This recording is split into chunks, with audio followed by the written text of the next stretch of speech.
Assalamualaikum warahmatullahi wabarakatuh. Selamat pagi anak-anak. Gimana kabar kalian? Ibu harap kalian sehat semua ya anak ya. Oke, hari ini kita akan mempelajari tentang bilangan pecahan ya. Kalau kemarin kita sudah belajar tentang bilangan bulat, sekarang kita masuk ke bilangan pecahan ya.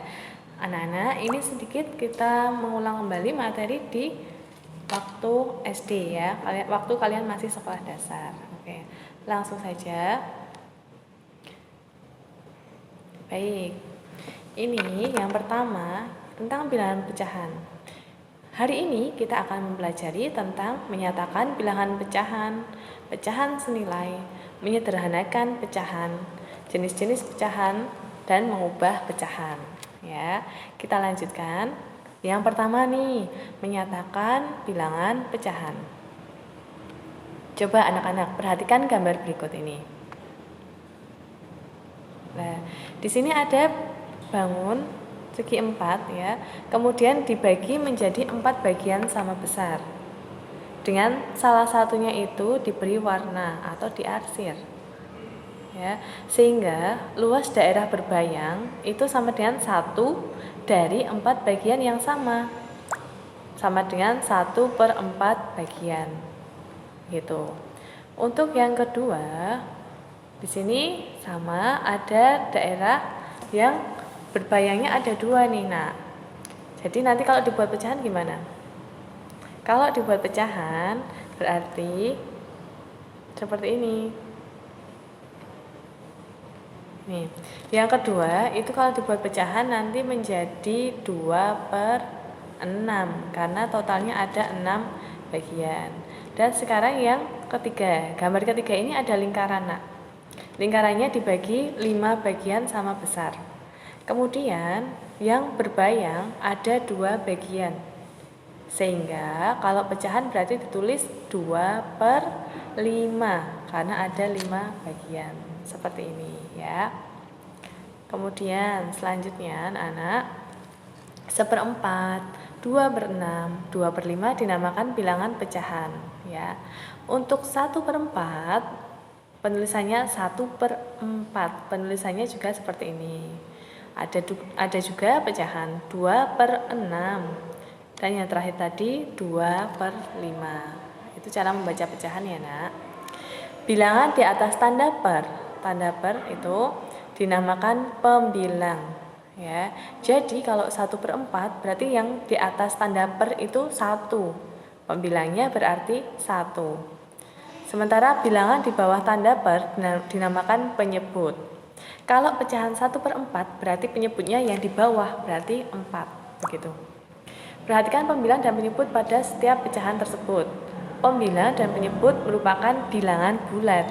Jadi masing-masing bisa di atas maupun di bawah, semuanya adalah bilangan bulat ya, seperti yang sudah kita pelajari di pertemuan sebelumnya. Baik anak-anak, kesimpulannya adalah begini. Bilangan pecahan dapat dinyatakan dalam bentuk A per B. Dengan A dan B bilangan bulat. Sementara B tidak sama dengan 0. Ingat anak-anak, jadi yang penyebut yang di bawah itu tidak boleh sama dengan 0. Ingat ya. Oke, dan B bukan faktor dari A. Ya. A disebut pembilang dan B disebut penyebut. Ya. Yang atas pembilang dan yang bawah itu penyebut. Begitu ya, Nak. Kita lanjutkan ya. Ini yang kedua ada pecahan senilai. Ya. Perhatikan pecahan berikut. Ada pecahan 1/2. Kemudian selanjutnya ada pecahan 2/4 ya. Kita amati yang tanda pinknya ini ya. Yang di sini, ini dan ini. Ini berarti ada 2/4. Begitu. Selanjutnya ada lagi nih. Yang di bawah ini. Ini ada pecahan 1/3 karena yang kita amati adalah yang warna kuning ini ya, jadi 1/3. Dan yang selanjutnya ini di sini ada lingkaran 2 ya, tapi yang kita amati adalah yang warna ungu nak. Jadi ada berapa warna ungunya? 1, 2, 2 per totalnya ada berapa? 1, 2, 3, 4, 5, 6. 2 per 6. Oke, itu ya. Jadi yang pecahan selanjutnya ini ada pecahan 2 per 6. Lalu pecahan senilai. Apa syarat dua pecahan dikatakan senilai? Perhatikan pecahan-pecahan senilai berikut. Yang pertama ini tadi ada pecahan setengah. Ya. Pecahan setengah. Setengah dengan 2 per 4. Ya, nah, setengah dan 2 per 4. Ini ternyata kita kalikan silang 1 ini dengan 4. Jadi 1 kali 4 sama dengan 2 kali 2. Ini. Jadi kita kalikan serong gini ya. 1 kali 4 sama dengan 2 kali 2. Hasilnya berapa? Ternyata ini ingat tanda ekuivalen yaitu sama dengan hasilnya yaitu 4 sama dengan 4. Ternyata ini benar. Nah, ya, bernilai benar sehingga pecahan 1 per 2 dan pecahan 2 per 4 dinamakan pecahan senilai. Begitu ya nak ya. Oke.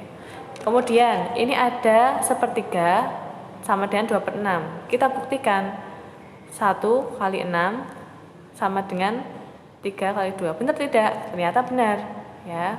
Berarti pecahan 1 per 3 itu senilai dengan pecahan 2 per 6 ya. Kesimpulannya nih nak, pecahan dikatakan senilai apabila A per B sama dengan C per D. Ekuivalen, ini ekuivalen dengan A dikali D, silang ya, sama dengan B kali C, silang juga. Syaratnya B dan D tidak boleh sama dengan 0 ya. Yang di bawah itu tidak boleh sama dengan 0 sebagai penyebut. Oke. Itu ya, paham ya? Oke, kita lanjutkan. Sekarang, bagaimana cara memperoleh pecahan senilai? Perhatikan cara memperoleh pecahan-pecahan senilai berikut ini. Ya. Ini. Yang pertama, ini ada setengah. Setengah yang pembilang satunya ini dikalikan 2. Penyebutnya juga sama, yang atas kali 2, yang bawah juga harus kali 2 ya. Jadinya diperoleh 2 per 4 begitu ya. Sementara yang sepertiga atas kali 2 ini pembilang kali 2, penyebut juga harus kali 2, dapatnya 2 per 6. Sekarang seperempat, 1 dikali 2, 4 kali 2 dapatnya 2 per 8. Sehingga ya nak, ini bisa dikatakan senilai. Lah, yang ibu beri tanda panah ini, antara setengah dan 2 per 4 itu pecahan senilai. Sepertiga dan 2 per 6 pecahan senilai. Seperempat dan 2 per 8 adalah pecahan senilai. Seperti itu. Jadi gampangnya pembilang dikalikan dengan suatu bilangan, penyebut juga dikalikan bilangan yang sama. Jadi kalau pembilang kali 2, penyebut juga kali 2. Nanti akan kalian peroleh pecahan senilai. Jadi banyak banget nanti pecahan senilai yang akan kalian dapatkan, tergantung berapa pengalinya. Begitu. Selanjutnya ini ada pembagian. Kalau tadi dikalikan, sekarang itu dibagi. Ya. Yang atas, yang di sini yang sudah Ibu jelaskan paparkan ini, pembilang dan penyebut dikalikan bilangan yang sama ya. Fokusnya di bilangan yang sama ini. Selanjutnya untuk yang bawah. Yang bawah ini pembagian ya nak, hampir sama dengan perkalian tadi. Cuma bedanya ini dibagi. Begitu. Jadi pembilang 4 ini dibagi dengan 2. Penyebut 8 dibagi 2, hasilnya 2 per 4 ya. Selanjutnya ini ada 3 dibagi 3, 9 bagi 3, hasilnya sepertiga. Terus ini 4 dibagi 2, 16 bagi 2, hasilnya 2 per 8. Atau bisa disederhanakan lagi, dibagi 2 lagi, jadinya 1 per 8 juga bagi 2, 1 per 4 begitu. ya. Nanti akan kalian peroleh senilai, pecahan senilai, ya. Lanjutnya, pembilang dan penyebut dibagi bilangan yang sama. Itu cara untuk memperoleh pecahan-pecahan senilai, ya. Kesimpulannya adalah pecahan senilai dapat diperoleh dengan mengalihkan atau membagi pembilang dan penyebut pecahan tersebut dengan bilangan yang sama, bukan 0. Gitu ya. Itu cara memperoleh pecahan senilai. Oke, lanjut. Ini ada menyederhanakan pecahan. Cara menyederhanakan pecahan hampir sama dengan di slide sebelumnya tadi, ya. Yaitu dengan cara dibagi. Pembilang maupun penyebut dibagi dengan bilangan yang sama. Jadi anak-anak harus belajar adil, ya. Jadi kalau bilangan aja kita bagi dengan bilangan yang sama, apalagi kalau misalkan teman-teman kita harus kita melakukan yang sama juga, ya. Yang adil. Oke, contoh yang pertama. Contoh yang pertama ini ada 12/54. Ya, ini coba kita sederhanakan dulu. Gampangnya kita bagi dengan 2 kalau dia bilangan genap, ya. Jadi 12 dibagi 2 ketemunya 6. Ini ya, 12 bagi 2 ketemunya 6. Terus 54 bagi 2 ketemunya 27. Lah, dari sini ternyata 6 dan 27 ada FPB-nya, faktor persekutuan terbesar. Jadi dibagi dengan 3. Ya, masing-masing dibagi 3. 6 bagi 3 ketemu 2. 27 bagi 3 ketemunya 9. Nah, apa bisa disederhanakan lagi? Tentu tidak, karena 2 di sini genap dan 9 ganjil. Ya, 2 itu sudah menjadi terkecil. Kalau misalkan kita bagi lagi, nanti akan diperoleh bilangan desimal, ya. Sementara kalau syarat pecahan tadi, pembilang dan penyebut harus bilangan bulat. Sehingga anak-anak 12/54 bentuk sederhananya adalah 2/9. Sampai sini anak-anak paham, ya? Oke. Ibu lanjutkan. Sekarang ada 4/8. 4/8 sama. Dibagi 2 dulu ketemunya 2. Dibagi 2 lagi ketemunya 1. Pembilangnya 1, penyebutnya 2. Ya. Kalau yang kedua ini terlalu banyak, ya anak, ya. Sebenarnya ini bisa kita awak sendiri, ya. Kita pikirkan 4/8 berarti FPB-nya itu 4. Langsung saja 4 dibagi 4 ketemunya 1. 8 bagi 4 ketemunya 2. Jadi tidak harus 2 langkah seperti yang tertulis di sini, ya. Tidak harus seperti itu. Gitu ya, Nak. Sekarang ini ada menyederhanakan pecahan.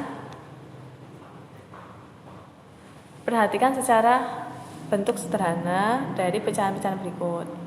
Pembilang dan penyebut pada setiap pecahan tersebut tidak memiliki faktor yang sama kecuali 1. Jadi, suatu pecahan dikatakan sebagai bentuk sederhana apabila pembilang dan penyebutnya tidak memiliki faktor yang sama kecuali 1. Ya, jadi antara pembilang dan penyebut itu tidak memiliki faktor yang sama kecuali 1. Gitu. Itu yang dimaksud menyederhanakan pecahan. Kesimpulannya nih, Nak, bentuk sederhana suatu pecahan dapat diperoleh dengan membagi pembilang dan penyebut dengan bilangan yang sama secara berulang-ulang sampai diperoleh bentuk sederhana. Ya, jadi misalkan kita bagi dulu, kalau masih bisa disederhanakan kita bagi lagi. Tapi anak-anak, kalau misalkan kita sudah tahu ini yang paling sederhana itu dibagi menjadi bilangan, dibagi dengan bilangan yang 4, misalkan seperti itu yang contoh yang kedua tadi. Langsung saja dituliskan dibagi 4 pembilang, dibagi 4 penyebut. Jadi tidak perlu membagi terus-menerus seperti itu. Paham ya, Nak, ya? Jadi sekali jalan saja sudah bisa. Oke. Ini yang keempat, ada jenis-jenis pecahan. Ya. Ibu tampilkan beberapa jenis pecahan. Yang pertama, pecahan biasa. Terdiri atas pecahan murni, pecahan tidak murni. Maaf, di sini ada sedikit kekurangan, ya. Ini pecahan murni dan pecahan tidak murni.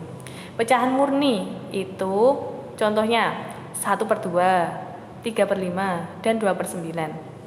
Pecahan tidak murni itu contohnya 3/2, 9/5, dan 13/6. Pada pecahan murni, nilai pembilang kurang dari nilai penyebut. Ingat, kalau pecahan murni berarti pembilang yang atas itu nilainya kurang dari penyebut yang bawah.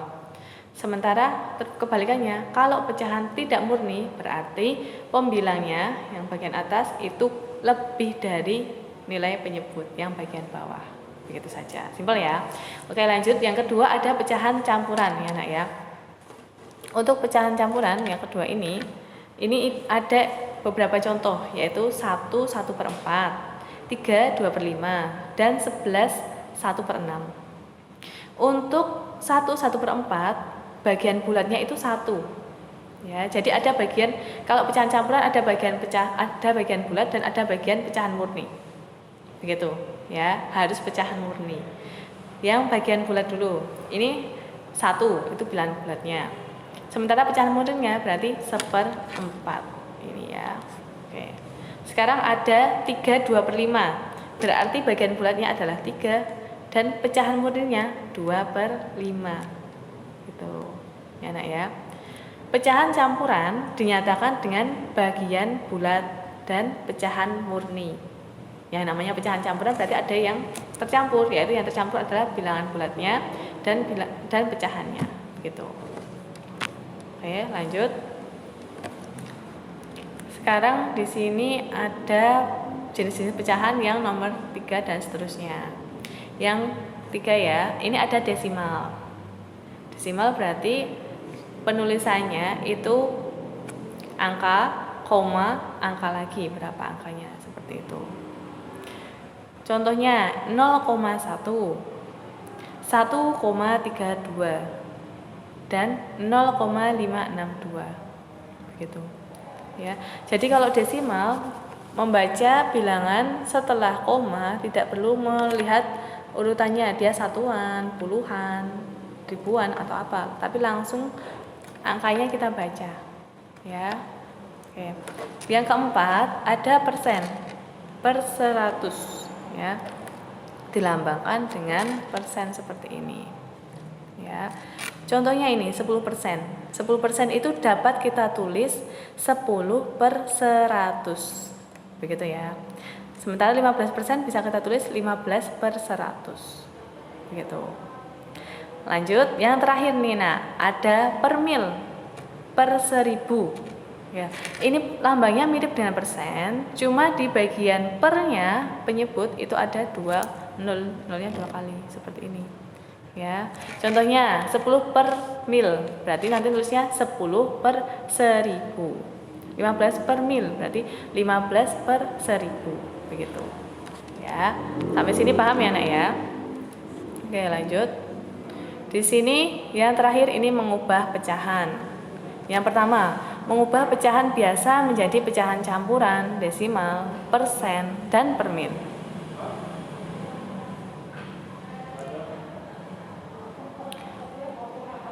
Ini ada pecahan biasa, terus kemudian diubah menjadi pecahan campuran. Ini contohnya seperti ini. Ya, misalnya 9/2. 9/2 itu bisa kita tulis 8 tambah 1/2. Lalu kita pisahkan ya, Nak. Jadi 8/2 ditambah 1/2. Ketemunya 8/2 itu kan artinya 8 dibagi 2, berarti 4. 4 ditambah setengah, berarti pecahan campurnya 4/2. Seperti itu. Kemudian pengubahan menjadi dalam bentuk desimal. 9/2 itu desimalnya berapa sih? Nah, caranya dan pembagian. Seperti yang waktu SD, porokapit gitu ya bahasanya ya. Oke. Jadi ketemunya ini 4,5. Ya. Terus kalau dijadikan persen harus dikalikan dengan 100. Contohnya ini 9/2 dikali 100%. Berarti artinya 9 kali 100, 900 per 2. 2 yang di sini. Jadinya 900 bagi 2 berapa? 450%. Begitu ya. Untuk yang per mil hampir sama dengan persen, cuma bedanya dikalikan 1000 per mil. Ya, kalau persen itu 100%, kalau per mil 1000 per mil. Jadi ini 9/2 dikalikan 1000 per mil. Jadinya 9 kali 1000. Ya, 9 pembilang itu kalikan 1000.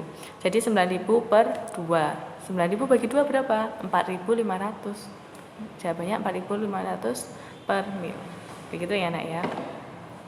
Oke, lanjut. Oke. Pada pembagian cara bersusun, jika hasil pembagian antara pembilang dan penyebut berupa bilangan desimal berulang, hasil pembagian tersebut dapat dibulatkan. Sekarang ini, aturan pembulatan bilangan desimal sebagai berikut. Yang pertama, jika angka yang dibulatkan lebih dari atau sama dengan 5, angka di depan angka yang akan dibulatkan bertambah 1, dan angka yang di belakang angka yang akan dibulatkan dihilangkan. Contohnya, bilangan 0,5367 ke perseratusan terdekat. Perseratusan berarti maksudnya 2 desimal atau 2 angka di belakang koma. Kita cek ya. Kita milihnya cuma 2 angka di belakang koma, berarti 53 ini yang kita perhatikan. Setelah angka 3 itu ada angka 6. Kalau angkanya lebih dari 5, 6 kan lebih dari 5 tuh. Jadi 6-nya itu naik. Naiknya maksudnya adalah 3-nya sekarang menjadi 4 seperti ini. Ya, ini ya. Jadi 4. Gitu. Terus ini angka yang dibulatkan itu 6. 6 lebih dari 5, maka angka di depan 6 yaitu 3 bertambah 1 menjadi 4. Angka 7 dihilangkan ya, karena kita pengennya hanya dijadikan 2 desimal begitu. Selanjutnya, Nak, nilai tempat desimal 0,5367. Angka 5 memiliki nilai tempat persepuluhan. Jadi desimal yang pertama ini dinamakan persepuluhan. Desimal yang kedua yaitu angka 3 per seratusan. Desimal yang ketiga angka 6 per seribuan, dan angka 7 adalah per 10 ribuan ya. Jadi anak-anak mirip dengan bilangan biasa yang bukan desimal ya, angka setelah koma gitu. Oke anak-anak, lanjut. Yang kedua, jika angka yang akan dibulatkan kurang dari 5, angka di depan angka yang akan dibulatkan tidak berubah. Jadi kalau tadi kan 6, kita memilihnya 2 angka di depan di belakang koma. Setelah 2 angka kan ada 6 tadi ya. 6-nya tadi karena lebih dari 5, maka dibulatkan ke depan. Jadi 3-nya tadi menjadi 4. Sekarang kalau misalkan setelah angkanya itu kurang dari 5, maka langsung dihilangkan saja. Tidak perlu angka di depannya itu dinaikkan 1 tingkat. Gitu, tidak perlu ya. Contohnya ini, bulatkan 0,761432 ke perseribuan terdekat sampai 3 desimal atau 3 angka di belakang koma. Kita pilihnya 3 angka di belakang koma, jadi 761 ini. Set, ya. Kita cek, setelah angka 1 itu ada angka 4 ya. Angka 4 itu lebih dari atau kurang dari 5, Nak. Oke, benar. Kurang dari 5. Sehingga karena kurang dari 5 langsung kita hilangkan ya. Jejaknya kita hilangkan. Seperti ini. Nah, angka yang dibulatkan 4 kurang dari 5, maka angka di depan 4 yaitu 1 tidak berubah. Sementara angka 432 dihilangkan. Ya, begitu ya, Nak ya. Oke, mengubah pecahan campuran menjadi pecahan biasa. Contohnya ini, pecahan campuran menjadi pecahan biasa.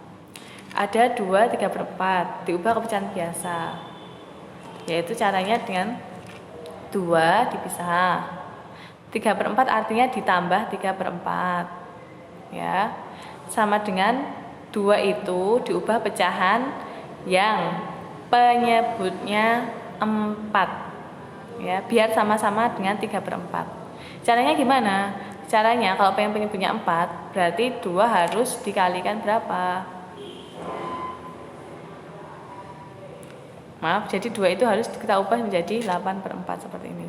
Kan 8 bagi 4 2 tuh, benar kan? Jadi ya 2 yang kita ubah jadi 8/4, 3/4-nya tetap ini. Sehingga kalau penjumlahan jadi 8 tambah 3, 11/4. Begitu. Ya, itu caranya. Nah, ini hasilnya 11/4. mengubah desimal menjadi pecahan biasa. Ini. Cara mengubahnya seperti ini. Ini ada contoh 0,25. Itu kita tuliskan dalam bentuk 25 per 100. 100-nya dari mana? 100-nya karena ada 2 angka di belakang koma. 25, jadinya per 100. Kalau misalkan 3 angka di belakang koma berarti per 1000. Gitu. Kalau 1 angka di belakang koma berarti per 10. Itu ya, Nak. Ini menjadi 25 per 100. Disederhanakan, masing-masing dibagi 25 kan bisa tuh. Jadi 25 bagi 25, 1. 100 bagi 25, 4.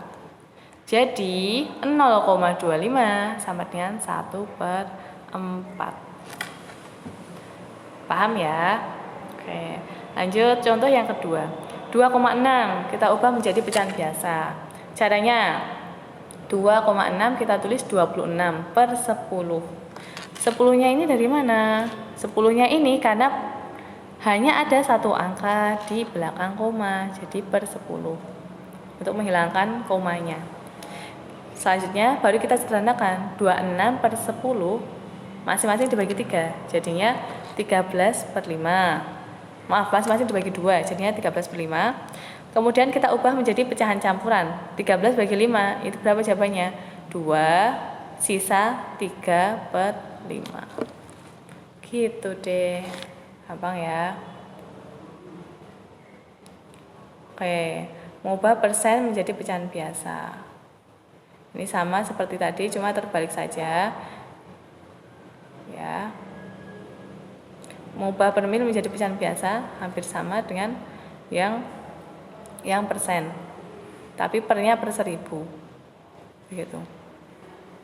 Nah, untuk contoh soal, sebuah kantong berisi 50 kelereng. Kelereng-kelereng tersebut diambil Rafa 16 butir, Bintang 12 butir, dan sisanya diambil Kakak. Berapa persen kelereng yang diambil Kakak? Nah, ini Kakak ngambil berapa kelereng sih? Nah, kita cari dulu. Sebelum mencari persentase, kita harus bisa menentukan berapa butir kelereng yang diambil oleh Kakak. Caranya gimana? Gampang banget ya itu ya. Yo. Banyak kelereng yang diambil Kakak yaitu 50 total kelereng dikurangi 16 dikurangi 12, hasilnya adalah 22 butir. Untuk mencari persentase, caranya adalah 22 per 50. Ini per 50 bagian, karena ada 50 kelereng maka 22 per 50. Nah, itu bentuk pecahan biasa. Lalu kita ubah dalam bentuk persentase, berarti harus dikalikan dengan 100%. Ya, sederhanakan jadinya 22 dikali 2%. 2% ini dari mana toh? 2% itu adalah 100 dibagi 50. Ya, bisa dicoret. 100 bagi 50 itu 2. Jadi ketemunya 2%. Hasil akhirnya adalah Kakak mengambil kelereng sebanyak 44%. Banyak banget ya ini ya, hampir setengahnya ya. Oke. Untuk latihan soal, nah, tentukan bentuk sederhana dari pecahan-pecahan berikut. Ya, ada A sampai D, silakan dicoba dikerjakan. Nanti kalau ada pertanyaan, silakan ditanyakan ke Bu Anis. Ya, gitu ya, Nak ya. Mungkin itu saja yang bisa Ibu sampaikan. Wassalamualaikum